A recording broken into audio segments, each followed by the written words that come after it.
Selamat sore teman-teman. Semoga sehat-sehat ya.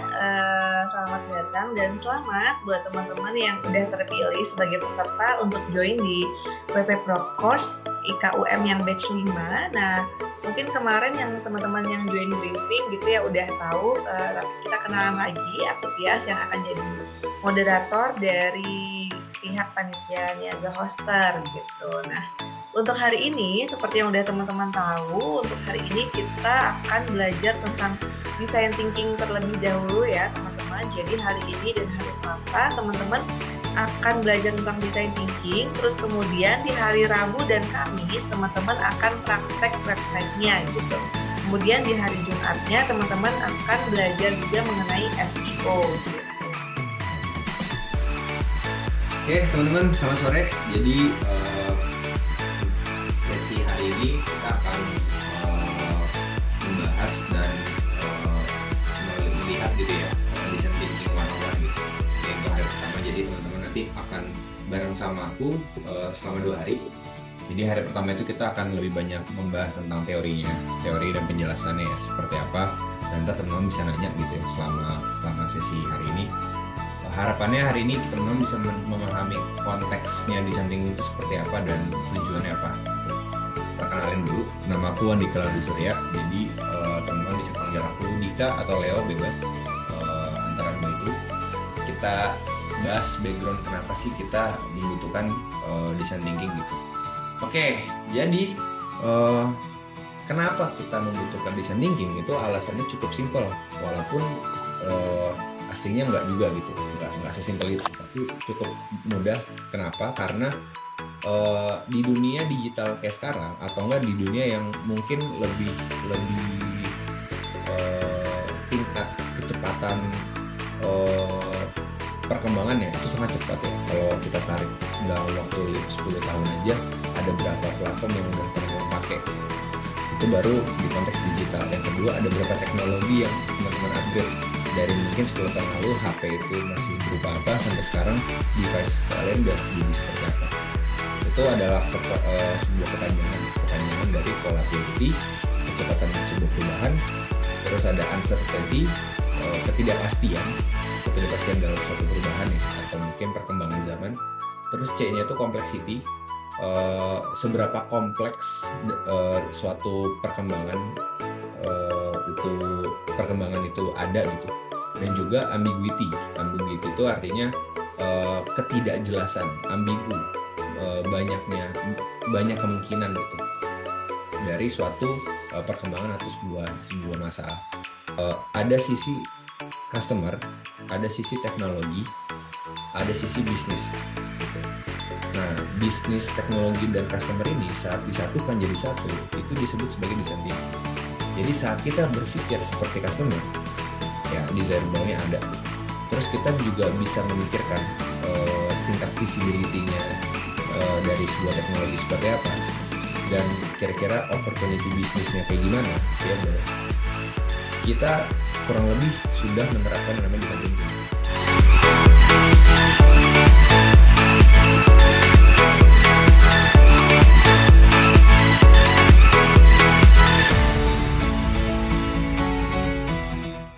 Untuk sedikit overview aja sembari teman-teman registrasi. Jadi kemarin kan kita udah tahu nih sebenarnya kenapa sih kita butuh design thinking dan prinsip-prinsipnya seperti apa.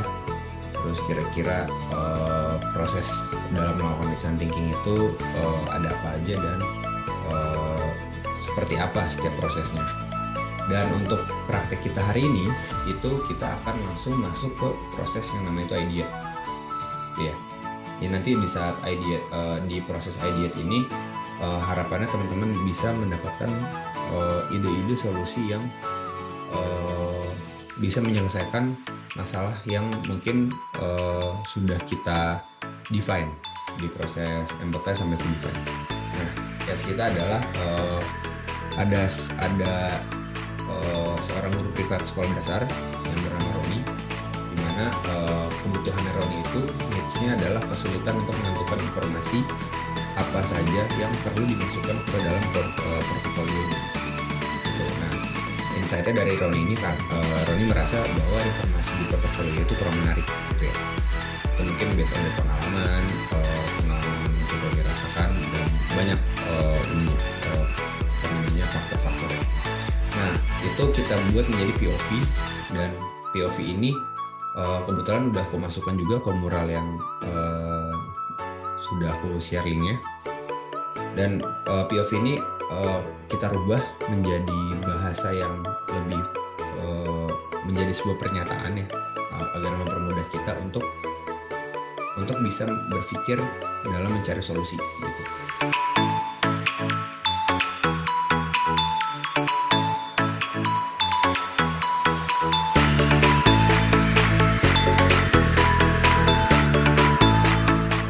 Kita untuk hari ini adalah development website portfolio dengan WordPress. Nah, sebelum masuk ke materi, kita berdoa terlebih dahulu. Semoga hari ini diberi kelancaran, tidak ada kendala, dan tentunya barokah ya, bermanfaat untuk materi ini.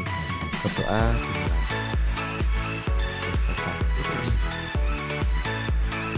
Oke, perkenalkan, nama saya Weamas Kapinsa Fakir, bisa dipanggil Weamas atau Mas, boleh Mas Wea juga bisa ya. Bisa. Kalau misalnya teman-teman mau follow Instagram saya bisa @weamas, atau nanti kalau misalnya ada pertanyaan lebih lanjut bisa DM ke Instagram saya. Buat kenapa sih kita menggunakan WordPress? WordPress itu adalah salah satu CMS populer ya, yang paling banyak yang digunakan. Karena apa? Karena WordPress itu sendiri dapat digunakan berbagai macam kategori.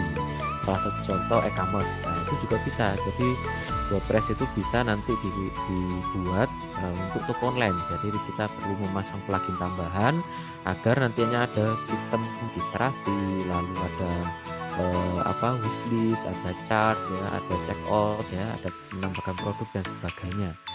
Oke, selanjutnya bisa digunakan sebagai wedding invitation teman-teman. Jadi nanti kalau misalnya teman-teman ada rencana nih untuk menikah di 2022 atau 2023 tahun depan, nah itu bisa menggunakan WordPress ya. Itu kebanyakan rata-rata yang teman-teman dapat ya WhatsApp undangan itu biasanya rata-rata menggunakan WordPress. Lalu juga bisa digunakan sebagai blog, portal kita ataupun portfolio yang teman-teman akan buat di hari ini dan besok. Portfolio juga bisa, atau company profile juga bisa. Lalu bisa digunakan juga e-learning teman-teman. Nah, kalau misalnya teman-teman butuh penelitian atau ada penelitian tentang skripsi dan sebagainya, itu WordPress bisa diintegrasikan dengan e-learning ya.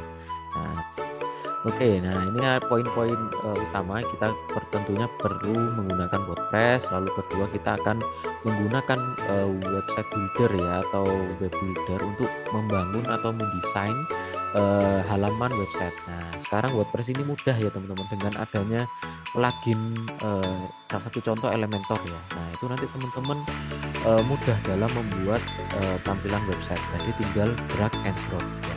Lalu yang ketiga itu plugin opsional. Opsional ini kayak misalnya bikin form itu bisa, ataupun bikin bubble WhatsApp di pojok kanan bawah itu bisa. Nanti kita akan pelajari bareng-bareng dari awal.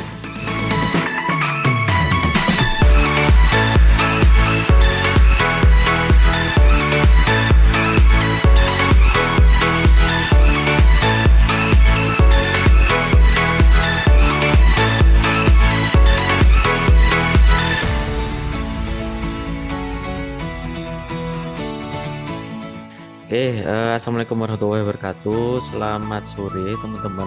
Ini sudah di hari kedua ya praktek membuat websitenya ya. Nah, alhamdulillah ini sudah 13 ya, kemarin 20-an. Oke, nggak apa-apa. Nah, kita akan review ulang terkait modul 1 sembari menunggu teman-teman hadir ya.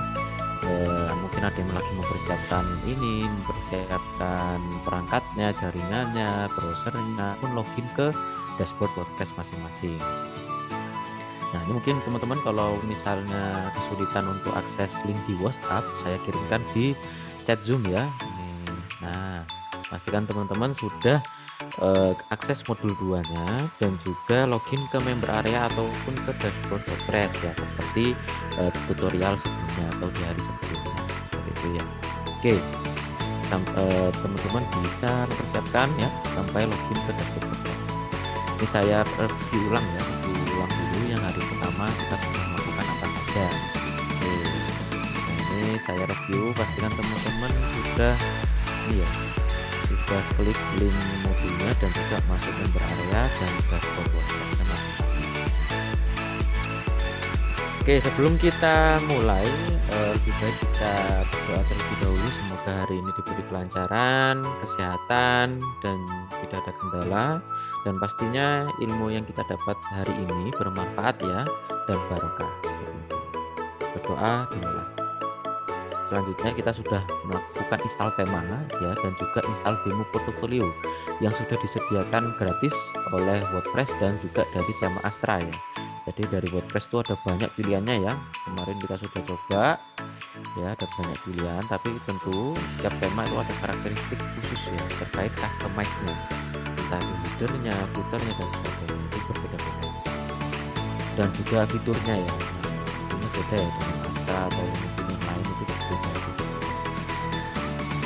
Lalu kita import demo sesuai dengan tema kita kali ini yaitu portfolio. Nah, sebenarnya ada dua macam. Nah, kalau yang dulu itu ini belum ada dulunya. Nah, sebelumnya itu pakai ini, tapi sekarang sudah ada update tambahan dari Astranya, sehingga ada yang ini personal portfolio. Itu materi ini juga sudah diupdate ya, agar lebih menarik portfolionya dan sebagainya. Oke, ini tadi plugin ya. Plugin itu nanti kita menambahkan fitur ya, fitur-fitur. Nah, itu fitur macam-macam. Kemarin kan kita install tema, itu plugin pun juga banyak ya teman-teman. Banyak, ada ribuan lebih. Itu yang free, ada belum juga yang pro ya. Nah, itu ada yang pro. Tapi tidak apa-apa, kita gunakan yang free ya. Nah, seperti itu. Nanti terakhir itu kita akan melakukan Google Sitekit ya. Nah, untuk mendaftarkan website Anda ke Google Search Console ya, dengan bantuan plugin tentunya. Nah, jadi biar teman-teman kerjakan itu muncul ya di pencarian Google. Karena banyak yang baru belajar WordPress itu ya mungkin desainnya udah bagus ya, udah lama mau dibuatnya, tapi belum mendaftarkan ke Google Search Console, maka websitenya itu bisa jadi belum terindeks. Itu penting ya.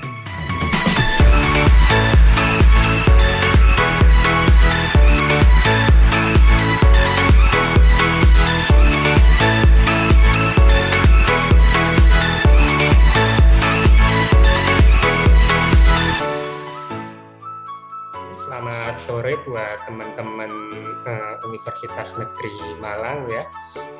Sore hari ini sesuai tadi yang sudah disampaikan Mbak Tias, kita akan belajar optimasi SEO. Ya, sebelumnya kenalan dulu kali ya. Namaku Arif, di Niaga Hoster aku sebagai SEO content writer. Nah, pertama kita mesti belajar konsep dasar SEO dulu sih. Oke, yang pertama pengertian SEO. Jadi optimasi SEO itu adalah semacam upaya atau langkah atau cara mengoptimasi website sedemikian rupa dengan tujuan si website itu dapat peringkat sebaik mungkin atau setinggi mungkin di hasil pencarian Google. Yang pertama itu SEO adalah optimasi yang sifatnya itu human oriented. Terus yang kedua, jadi optimasi SEO itu berproses dan nggak instan. Ini benar banget ya. Jadi aku jelasin dulu. Jadi optimasi SEO itu sifatnya itu kontinu atau berkelanjutan. Terus yang terakhir itu website dan SEO adalah investasi jangka panjang. Nah, ini ada kaitannya sama poin yang kedua ya. Nah, ini ada semacam grafik dari Ahrefs ya. Kenapa sih SEO itu penting? Nah, bisa teman-teman lihat sendiri, ini tuh adalah potensi traffic atau sekiranya berapa sih jumlah pengunjung yang bisa didapatkan berdasarkan peringkat website tersebut di mesin pencari.